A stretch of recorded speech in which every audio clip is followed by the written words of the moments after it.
आइए आज सुनाते हैं एक शरारती और शैतान गिलहरी की बहुत ही खूबसूरत कहानी। एक प्यारा सा जंगल होता है। उस जंगल में एक चुन-चुन नाम की गिलहरी होती है और उसकी मम्मा मीनू होती है। वो दोनों आपस में एक दूसरे के साथ बहुत प्यार से रहते हैं, लेकिन वो चुन-चुन गिलहरी होती है, वह बड़ी शैतान और नटखट होती है। वह जब देखो किसी न किसी जानवर को जंगल में परेशान करती रहती है। सब लोग उसकी परेशानी से परेशान होती है। वह अपनी मस्ती में बाकी लोगों को परेशान करती है तो उसे बहुत मज़ा आता है। और उसकी माँ मीनू इस चीज़ से बहुत परेशान होती है कि ये मानती नहीं है मेरी बात, मैं कितना ही समझाऊँ ये समझती ही नहीं है। वह जिस पेड़ पे रह रही होती है, एक दिन उस पेड़ पे एक बंदर आराम कर रहा होता है। तब वह बोलती है अपनी माँ को, माँ ये बंदर यहाँ क्यों आराम कर रहा है? इसको बोलो ना यहाँ से चला जाए, ये हमारा पेड़ है, ये हमारे पेड़ पे हमारी इजाज़त के बिना कैसे आराम कर सकता है? तब उसकी माँ मीनू बोलती है, अरे बेटी ये तुम क्या कह रहे हो? ये पेड़ हमारा नहीं, ये पेड़ सभी जंगली जानवरों का है। ये पूरा जंगल सभी का है, किसी का किसी पे एक अधिकार नहीं है, सबका सभी पे अधिकार है। हम उनको नहीं बोल सकते जाने के लिए, वो इस पेड़ पर जितने देर चाहे रह सकते हैं।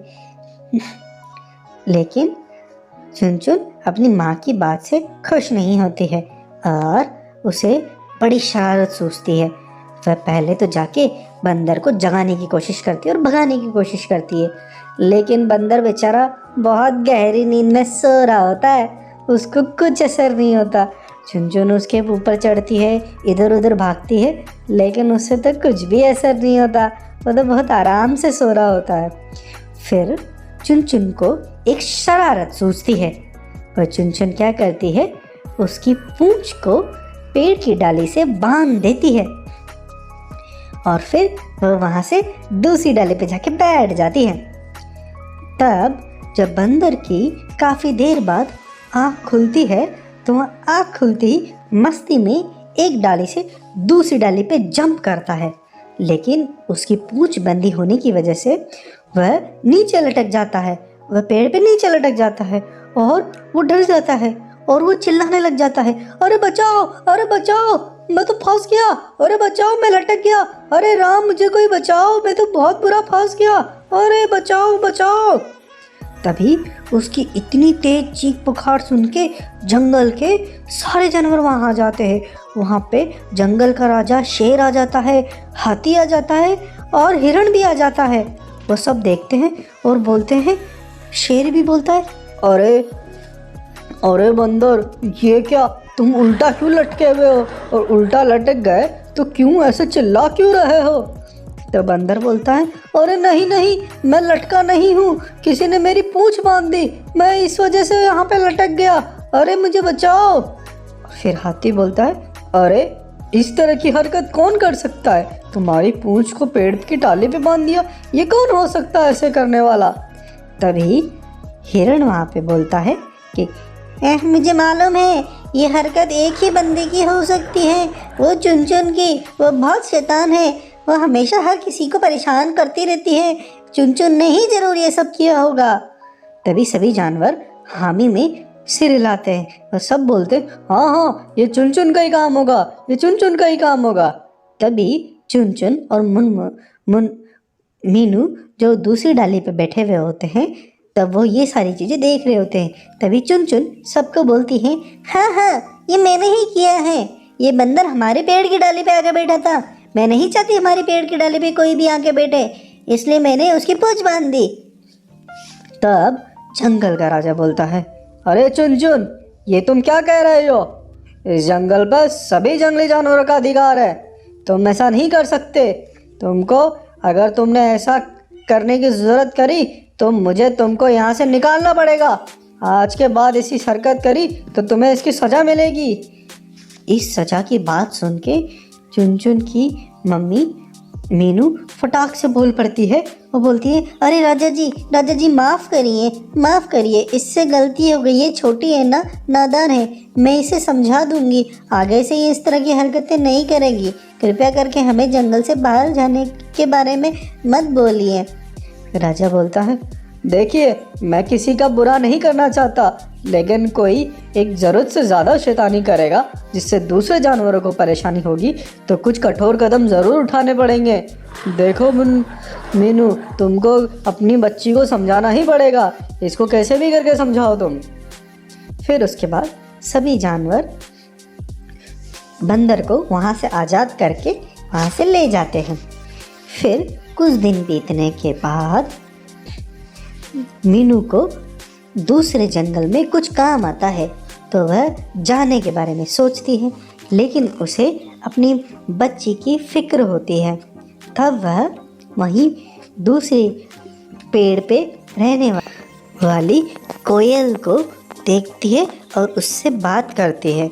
उसे बोलती है, अरे कोयल रानी, मुझे बहुत ज़रूरी काम है दूसरे जंगल में और मुझे जाना भी बहुत ज़रूरी है, लेकिन मैं अपनी इस चुनचुन के लेके बहुत फ़िक्रमंद हूँ। ये बहुत शैतान है ना, मैं क्या करूँ इसका? तुम क्या मेरी मदद करोगे? तुम क्या इसका ख्याल रखोगे, इस पर नज़र रखोगे? जब तक मैं नहीं आती तब तक तुम प्लीज़ इस पर नज़र रखो ना। तब वो कोयल बोलती है कि मैं इसका ध्यान रख लूँगी, इसमें कोई दिक्कत की बात नहीं है, लेकिन तुम बहुत ज़्यादा लेट मत करना, तुम जल्दी आ जाना, क्योंकि तुम्हारी बच्ची को तो तुम जानते हो ना, उसे संभालना मेरे बस की बात नहीं है। कुछ देर संभाल सकती हूँ, लेकिन बहुत ज़्यादा भी मुझे दिक्कत हो जाएगी, इसलिए जितना जल्दी हो सकता है तुम जाके आ जाओ।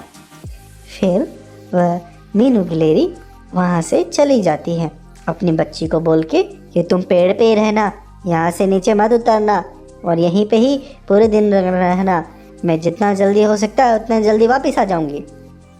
और फिर उसकी मम्मी वहाँ से चली जाती है। तब चुन पेड़ पे बड़ा मस्ती कर रही होती है, इधर से उधर उछल कूद कर रही होती है, लेकिन कुछ देर बाद वह बहुत बोर हो जाती है, उसका मन जाने का करता है।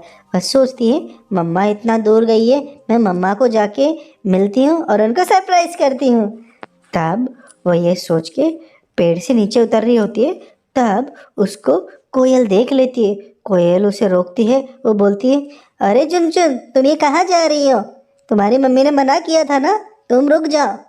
तब वो बोलती है, अरे हाँ, मेरी मम्मी ने मना तो किया था, लेकिन उन्होंने बोला था कि मेरी याद आए तो तुम्हें मेरे पास दूसरे जंगल में इस जगह पे आ जाना। तब कोयल सोचती है कि इसकी माँ ने इसको बोला है तो ठीक होगा, तो वह उसे अलाउ कर देती है, वह उसे जाने देती है। और चुनचुन ऐसे झूठ बोल के उस पेड़ से नीचे उतर के वहाँ से चली जाती है। फिर कुछ देर बाद मीनू, उसकी मम्मी वहाँ पे आती है और वो पेड़ पे अपनी चुनचुन को आवाज़ देती है, अरे चुनचुन बेटा मैं आ गई, चुनचुन बेटा मैं आ गई, तू कहाँ है? लेकिन उसको चुनचुन कहीं नहीं मिलती है, तो वह घबरा जाती है। वह फिर कोयल को बोलती है, अरे कोयल रानी, तेरी चुनचुन कहाँ है?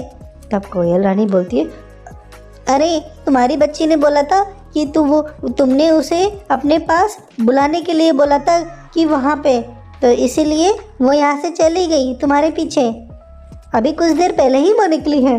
तब वो मीनू बोलती है, हाय राम, मैं परेशान हो गई इसकी आदतों से, वो कहाँ चली गई?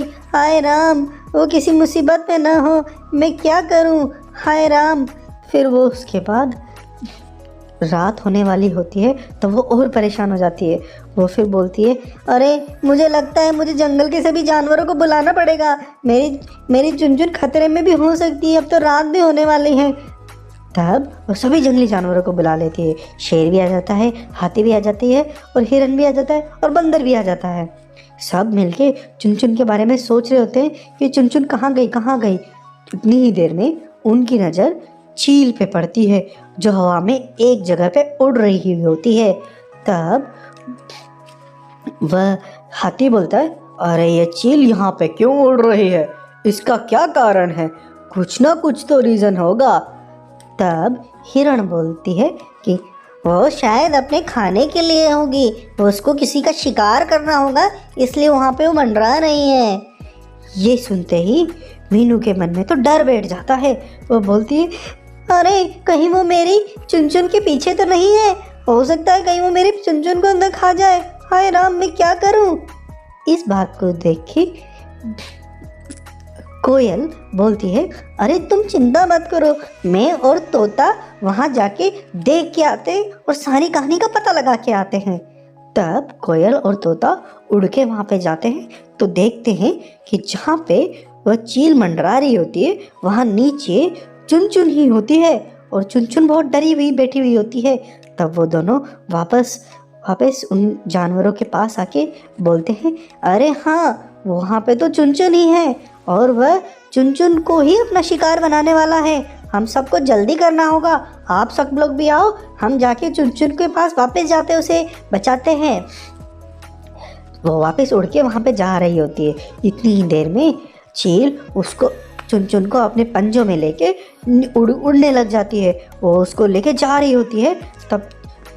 तब तोता और मैना उस पर अटैक कर देती है। कोयल उस पर अटैक करके चुनचुन को वहाँ उसके चंगुल से छुड़ा देती है। तब चुनचुन हवा में नीचे गिर रही होती है। तब सारे जानवर ये चीज़ देखते हैं तो सभी लोग पत्ते और कई इस तरह की झाड़ियाँ वाड़ियाँ डाल के एक बढ़िया सा स्पंजी टाइप चीज़ बना देती है और चुनचुन जब उस पर गिरती है तो उसे चोट भी नहीं लगती और चुनचुन सुरक्षित बच जाती है। फिर सब लोग चुनचुन को सलाह देते हैं, देखो चुनचुन, तुमने अपनी माँ की बात नहीं मानी, तुम इस तरह की शैतानी करते हो, इस वजह से देखो तुमको आज तो तुम कितनी बड़ी मुसीबत में आ गई थी, तुम्हारी जान जोखिम में आ गई थी। और सभी लोगों के साथ अच्छे से मिलके रहा करो। देखो आज सभी मिलके ने तुम्हारी जान बचाई ना, इसलिए सबके साथ अच्छे से रहोगे तो सब तुम्हारी जान मदद करेंगे। आज तुम्हारी माँ का व्यवहार सब लोगों के साथ अच्छा था, इसलिए सब लोगों ने मिलके तुम्हारी मदद करी। अगर तुम्हारा व्यवहार अच्छा नहीं होगा तो बाद में कोई तुम्हारी मदद नहीं करेगा। चुनचुन बोलती है, हाँ मैं समझ गई, आज के बाद मैं सुधर जाऊंगी, मैं कभी भी लोगों को परेशान नहीं करूंगी, सब लोगों के साथ खुशी खुशी और घुल मिल के रहूंगी, सबकी सहायता करूंगी। इस तरह से इस कहानी का होता है हैप्पी एंडिंग। आइए इस कहानी से हमने क्या सीखा? इस कहानी से हमने यह सीखा कि हमें सभी की मदद करते रहनी चाहिए, किसी को ज़्यादा परेशान नहीं करना चाहिए, क्योंकि विपरीत परिस्थितियाँ आने पे हम जिनके साथ अच्छा करते हैं वो लोग किसी न किसी समय हमारे काम आ जाते हैं। इसीलिए सब लोगों के साथ अच्छे से रहना चाहिए और खुशी से रहना चाहिए और सब लोगों की आपस में मदद करते रहना चाहिए। हैप्पी। हम इस तरह की और भी खूबसूरत और मनोहर कहानियाँ आपके लिए लाते रहेंगे, इसलिए हमारे चाइल्ड वर्ल्ड चैनल को सब्सक्राइब करें और लोगों के साथ शेयर करें। हैप्पी।